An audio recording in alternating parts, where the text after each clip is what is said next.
यहाँ पर हम सीखने वाले हैं समीकरण से संबंधित दो सवाल आपको देखने के लिए मिल रहे हैं। इन दोनों सवालों को हम कैसे हल करेंगे चलिए यहाँ पर सीखते हैं। चैनल पर नए हैं तो सब्सक्राइब जरूर करिएगा। देखिए क्या लिखा हुआ है 5x + 9 = 5 + 3x। देखिए जो x वाले पद हैं इनको एक तरफ कर लेना, संख्याओं वाले पद एक तरफ कर लेना, बिल्कुल आसानी से समझते हैं। तो यहाँ पर कितना है 5x माइनस करेंगे 3x को, ठीक है। ये कैसे हुआ, क्योंकि 3x यहाँ पर प्लस के साथ था ना, तो इधर आया तो माइनस हो गया, क्योंकि बराबर के दूसरी तरफ जाने पर चिन्ह बदल जाता है, ठीक। अब यहाँ पर क्या है, यहाँ पर लिखा है 5 और यहाँ प्लस का 9 है, तो इधर जाएगा तो हो जाएगा 5 - 9, क्योंकि प्लस का 9 था, इधर आया तो माइनस का हो गया। अब यहाँ पर इसको घटा दीजिए, तो यहाँ पर क्या है, ये क्या लिखा हुआ है, तो 5x - 3x, 5x से 3x घटेगा तो कितना बचेगा 2x बराबर, यहाँ पर 5 प्लस का है माइनस का है 9, तो माइनस और प्लस माइनस होता है, माइनस और प्लस माइनस होता है, घटेगा 9 से 5 घटेगा 4 बचेगा, चिन्ह कौन सा लगेगा, तो माइनस का चिन्ह क्यों लगेगा, क्योंकि 9 के साथ माइनस है जो कि बड़ी संख्या है, जो बड़ी संख्या के साथ जो चिन्ह होता है वही जो चिन्ह होता है वही लगाया जाता है। क्लियर हो गया। अब यहाँ पर हमने क्या बताया था कि मल्टीप्लाई में अगर इधर है, गुणा में कोई संख्या इधर है, इधर जाएगी तो वो भाग में हो जाती है, तो क्या हो जाएगा x बराबर -4/2, भाग करेंगे तो क्या आएगा -2, ठीक है। तो x बराबर क्या आ गया -2, कोई दिक्कत तो नहीं है। अब हमारा जो यानी x की जो वैल्यू आई है कितनी आई है, x का जो मान आया है वो -2 आया है, -2 मान इसमें रखेंगे तो दोनों पक्ष बराबर होंगे, तो हमारा सवाल सही रहेगा। चलिए करके देखते हैं।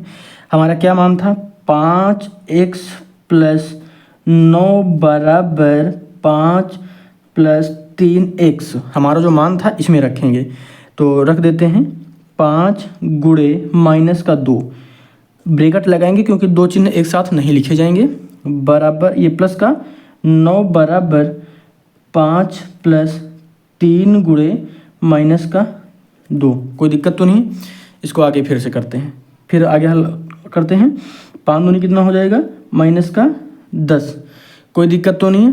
प्लस का 9 बराबर यहाँ पे 5 प्लस यहाँ पे कितना हो जाएगा 3 दूनी 6, और ये प्लस का रहेगा तो इसको लिखेंगे 6 माइनस का, प्लस और माइनस माइनस हो जाएगा, तो यहाँ पे देखिए क्या करेंगे, माइनस प्लस माइनस होता है तो यहाँ पर घटेगा, 10 से 9 घटेगा कितना बचेगा 1, चिन्ह क्या लगेगा माइनस का, क्योंकि हमने अभी बताया बड़ी संख्या के साथ माइनस है इसलिए माइनस लगेगा, बराबर यहाँ पर क्या हो जाएगा 5 - 6। ये कैसे हो गया, क्योंकि जब गुणा होगा, क्योंकि देखिए ब्रैकेट में हमने इसीलिए इसे लिखा है, प्लस और माइनस माइनस होता है तो यहाँ पे माइनस हो जाएगा, और यहाँ पे हो गया 6। अब 5 प्लस के साथ है, 6 माइनस के साथ है तो घट जाएगा, क्योंकि प्लस और माइनस माइनस होता है, तो 6 से 5 घटेगा, क्या बचेगा 1, चिन्ह कौन सा लगेगा माइनस का, तो माइनस का 1 हो गया, बराबर इधर कितना है -1, दायां पक्ष बराबर बायां पक्ष, यानी हमारा सवाल सही था। इस तरीके से आप उत्तर की जांच कर सकते हैं कि कौन सा सवाल हमने जो लगाया है, जो मान हमारा आया है वो सही है या नहीं। बिल्कुल आसान से सवाल होते हैं, क्वेश्चंस को हल कर सकते हैं, कोई दिक्कत नहीं होगी। चलिए हम अगला सवाल देखते हैं। क्या लिखा हुआ है 4z + 3 बराबर 6 + 2z, यानी 2z, ठीक है, कर लेते हैं, कोई दिक्कत नहीं।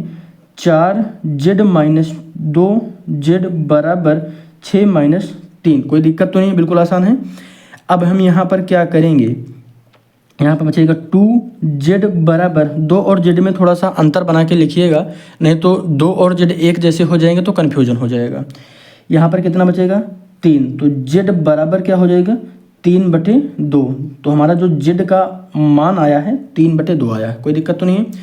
अब 3 यानी जो 3/2 आया है z का मान, उसको हम यहाँ पे रखेंगे, ठीक है, लिख लेते हैं पहले, फिर से इसको पूरा समीकरण लिख लेते हैं।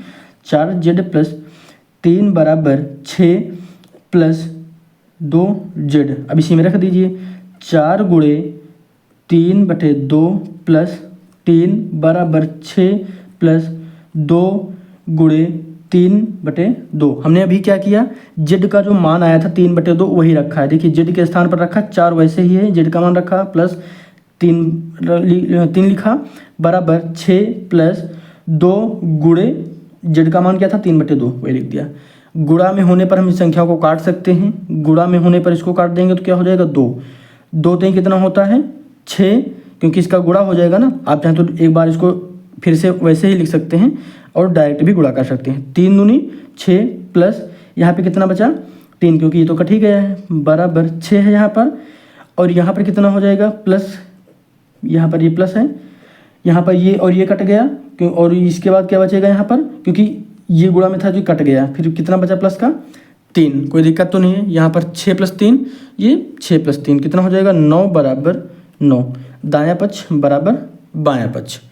कोई दिक्कत तो नहीं है, बिल्कुल आसान सा सवाल था, हल हो गया। तो इस तरीके से हम सवालों को हल कर सकते हैं और अपने उत्तर की जांच भी कर सकते हैं। उत्तर की जांच करते समय ये ध्यान रखिएगा, जो भी आपकी वैल्यू आई हो वैल्यू रखते समय, यानी जो मान निकल कर आया है उसका मान रखते समय सावधानी से रखिएगा और कैलकुलेशन सही करिएगा। यानी जो आप जोड़ घटाना करते हैं वो अगर गलत नहीं है तो सवाल इतनी जल्दी गलत नहीं होता है। ठीक है, बिल्कुल आसानी से कर सकते हो, कोई भी दिक्कत नहीं होगी। अगर आप चैनल पर नए हैं तो सब्सक्राइब जरूर करिएगा और अपने सभी दोस्तों के साथ शेयर करिएगा। धन्यवाद।